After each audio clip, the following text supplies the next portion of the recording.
The Superintendent's Leadership Conference took place last week. It is held annually and offers many benefits to those in our district in leadership roles. I think what we try to accomplish are two things, really. The first is having the superintendent and deputy superintendent really set their vision for what they want to see happening across the district for the next school year. So I think that's always a very important piece, is sort of establishing in front of all the principals and all the district people, this is where we're heading next year. The second piece is really about that principal and leadership training piece.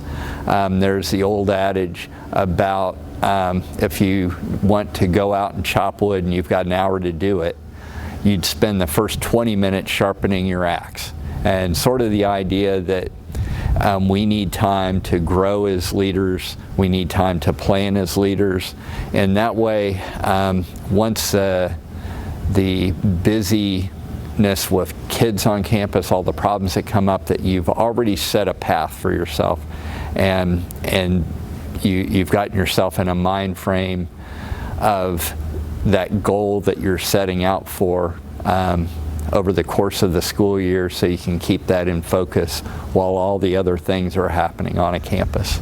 The goals set forth at this conference are to be uniform across the district, but each campus and each leader are different in their own way. I think every school's got to take what we lay out at these types of trainings and individualize it for the unique staff and the unique set of students that they've got. It's sort of the same song, different tune type of idea, that even though there should be consistency in implementation and that the core principles remain the same, the way you approach it, the areas of focus in those core principles may be different from school to school and across. We have students from the age of pre-K all the way up to seniors in high school, and so the way we implement these things with students are going to be very different. This conference also gives the leaders an opportunity to reflect on the year with what worked and what did not work. By nature, any leader is always going to have perceptions, information, data that they bring forward. It could be very hard data, test scores, discipline data, things of that nature, but it could be very much perception data. How did my staff react to an initiative we were doing? Are they ready for the next step? Do we need to reteach and revise what we're doing?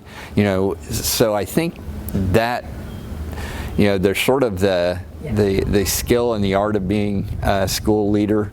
So the skill piece, analyzing all that information and data, but that art piece of reading your faculty, reading your situation, and being able to address those individual needs of your school is really critical. For the first time, instead of having a few volunteers, we already have 50 Vista Associates that will be helping us at camp. They'll be assigned to be a classroom assistant or para. They're getting trained as well. She has 42 classrooms, and we have 51 volunteers to be placed in those things. So yeah, it's phenomenal. It is absolutely phenomenal. What's fabulous about it, they're going to be paired up with each of the kids in our third grade reading camp. They will almost be like a mentor to them. These are the kids that actually need that one-on-one training and one-on-one attention. And these kids are dynamic. They're really wanting to help those kids. What I'm hoping to get out of this is to benefit my community, not only as a teacher, but to help other students see that they have the potential themselves. As a future teacher, some of the techniques we'll be using for these students I can use to help students in the future. So like either games that we are teaching them to help do fluency and comprehension, but it's also like the mystery games, trying to figure things out. They can only not use in reading, but they can also use in science and math just to help get the think tank going. When the third grade camps came along, it was an opportunity for even the students. I mean, they're going to have that one-on-one, but even our volunteers are able to work They get to serve the community, work for the United States government basically, and then help those kids. So they get very little. They're actually volunteers, but it does help them with their education afterwards. At the end of their service, end of the 8 weeks, they can opt into an educational award, which they can use. They have to use within 7 years, which is ideal. It can be used, my understanding, to pay off loans or use something in the future. And it actually is like $1,289, so $1,289 they will get at the end of the year.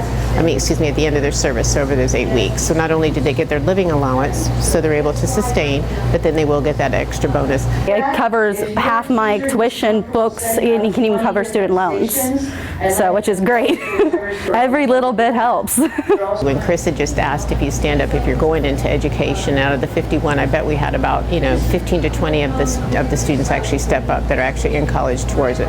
It's really exciting because they will get an understanding of what that hands-on stuff looks like. So I think it's a win-win. We're also promoting, not only kind of growing our own, but hopefully they'll come back to Marion County.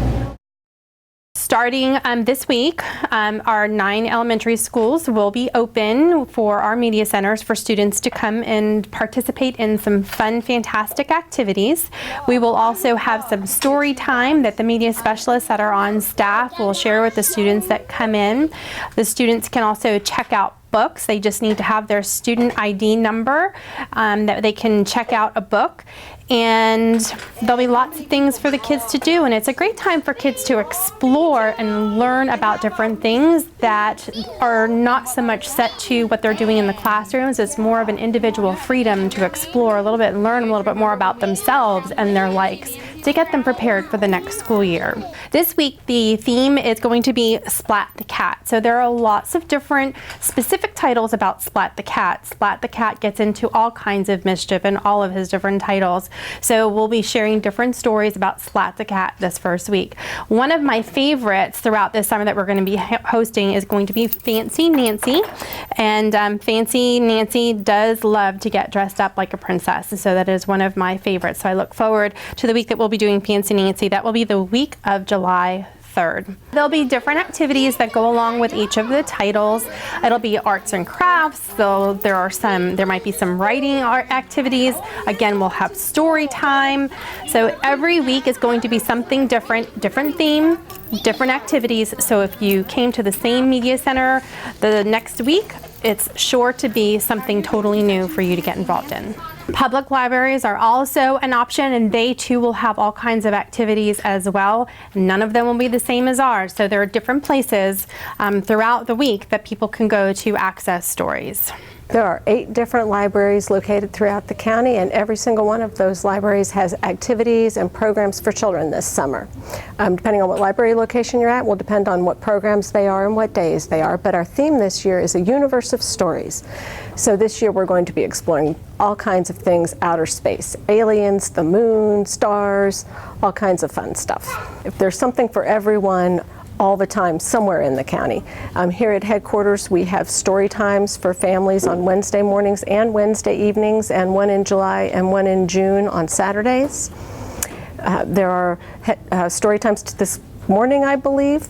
There was a story time at Denellen where they did stories from space, where astronauts in space actually read stories. They watched some of those. So all different kinds of things, all different locations. A lot of variety, all based around space.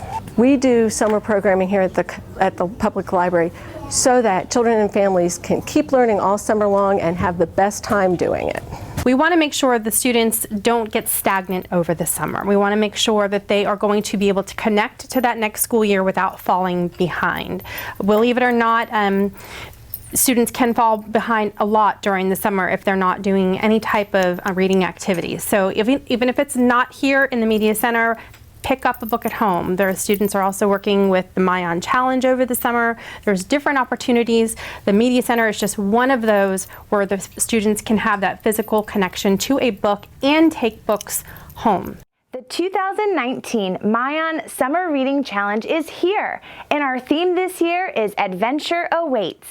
Marion County Public Schools is encouraging students and families to read over the summer break and take advantage of the 6,000 books available on MyOn.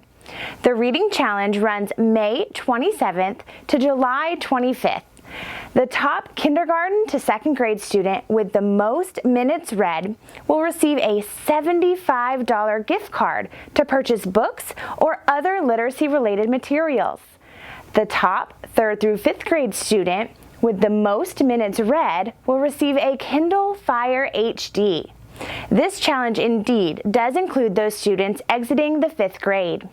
Winners will be announced the week of August 26, 2019.